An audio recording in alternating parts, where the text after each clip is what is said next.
Well, exactly. I'd have to go with his two partners they were always on the same crew a lot, were Dave Humphreys and Freddie Wharton. And I think Dad and Dave kind of altered key grip jobs at times, and Freddie was always there as dolly grip. And then there was another gentleman, Art Collier, who was old, and Art was absolutely wonderful. He came from the British Navy, so his expertise in tying knots was crucial, just wonderful. And then for cameraman friend, it was Osmond Bordale. A funny story about Osmond is that he used to shoot for Alexander Korda in London, and like the Four Feathers and Sabu the Elephant Boy or something like that, but he was traipsing the Technicolor 3-strip cameras all through India. Anyways, he was a member of the Academy, and he was down after the Oscars voting one time, and went into the Academy and said, hey, let's show one for documentary. And it was quite funny because he's watching the show and he says, hang on, that's my footage. He did some sort of bird migratory film or something like that. And he says, this is my footage. I shot this. And it turned out the two guys that submitted it that won the Oscar just put a new soundtrack on it, kept all his footage. So anyways, then it stirs up the inquiry has had, and they take the Oscars back from the two guys and gave it to Osmond. And my daddy used to always take me over to his place in West Van. Just amazing the stories that he had, like with the spears, and like he had just traveled all through Africa and India with the Gurkhas. And as he used to say, he's lived off the fat of many land. But anyways, that was Osmond, just a great old character and a wonderful cameraman. And then the other one who also I was a mentor to me was Doug McKay. And I think Osmond and Doug both shot The Littlest Hobo back in the 60s.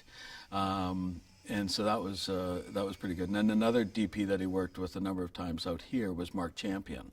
And I think Mark was from Montreal or Toronto. I'm not 100% sure, but I know he did a couple of things that way.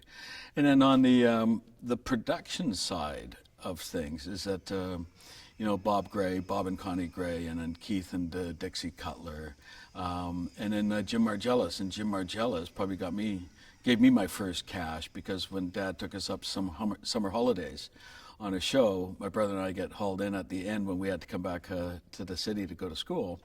We got brought into Jim's office, and we see he's sitting behind his desk, and we thought he had $2 bills in his hand. We could just kind of see the color, and then when at the end of the chit chat, he's handing my brother and I both $50, and we're like, yeah, okay, I'm hooked. What was your dad's gravitational pull? Because I hear people just loved him. He was just a great. It really is. I think he was pretty chill, and I know my brothers and I sort of talk about it. Like even when all the boys are around, all our friends are around the house, he was always pretty calm. He'd give him a cigarette and a cup of tea, and just a very calm manner, and just very respectful, I think, of everyone. But Do you miss him much? oh yeah, of course, yeah. Because it's the chats and the family dinners and everything else. But yeah, of course, it's kind of sad. It's been a couple of years now, but he did well when you consider he, as I say, got off the boat and hitchhiked across here, worked his way across, and ended up out here. He did really well for himself, and I got to say, fantastic for me, because if he didn't do it, I don't know what the hell I'd be doing, to be quite honest. So Your mother was at the CBC, you said? yeah, she was continuity at the CBC. And that's where they met. Doing well, right? Yeah. Oh yeah. She's still running the house and everything else. Church on Sunday? Not now, but yeah, she's missing the church on Sunday. I see like guys like Warren Carr. I know Dad was friendly with Warren, because that's where I also first started with the PEMC, the Provincial Educational Media System. And then also getting back to grips is that even his contemporaries were Dave and Freddie and Art, and I know he really liked Dillard Brinson. And then just other crew members was John Thomas, because he had a shop up at Panorama with John, and that's his kids. We got to play around a lot up there. Bill Newberry, who was his partner at Associated Studios. They did a lot of films together back in the day, and then they had their studios just as they could sort of sense the younger generation of guys coming up to work on films. That's when they sort of started their commercial studio entity. And it was great for them, they could kind of sell their rain gear. There was some really good people, and all at the very start of it all, in terms of, there wasn't really a school or a pattern to do it from, and a lot of it was just sort of figuring it out yourself.